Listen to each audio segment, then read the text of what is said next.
One of the most pernicious consequences of inequality is the reduced capacity of the state to coordinate key aspects of social life.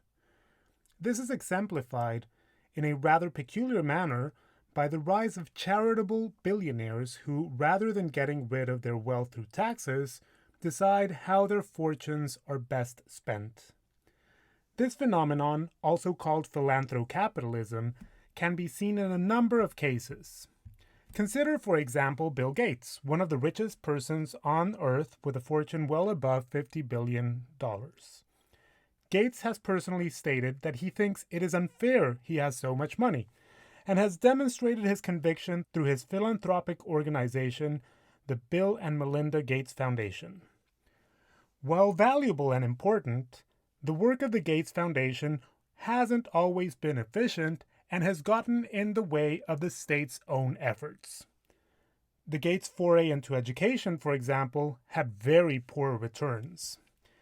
As the LA Times noted, the Gates Foundation's first significant move into education reform in 1999 revolved around Bill Gates' conviction that the big problem with high schools was their size.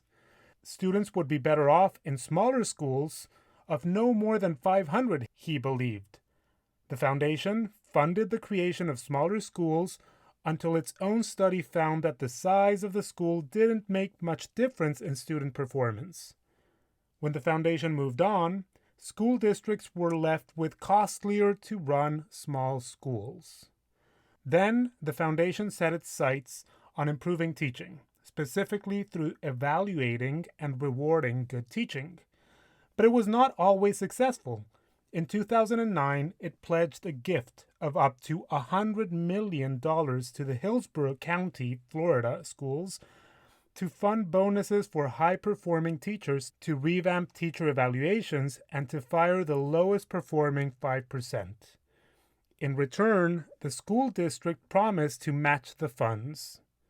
But according to reports in the Tampa Bay Times, the Gates Foundation changed its mind about the value of bonuses and stopped short of giving the last $20 million.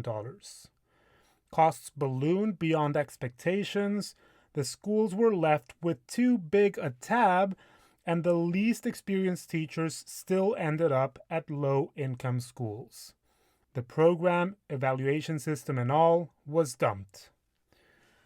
This is impressive, not the least because a large body of literature contradicted Gates' original conviction.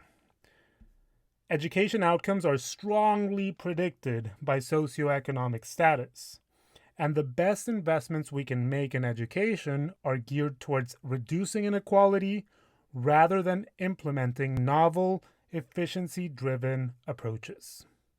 While Gates's heart is in the right place, his wallet isn't.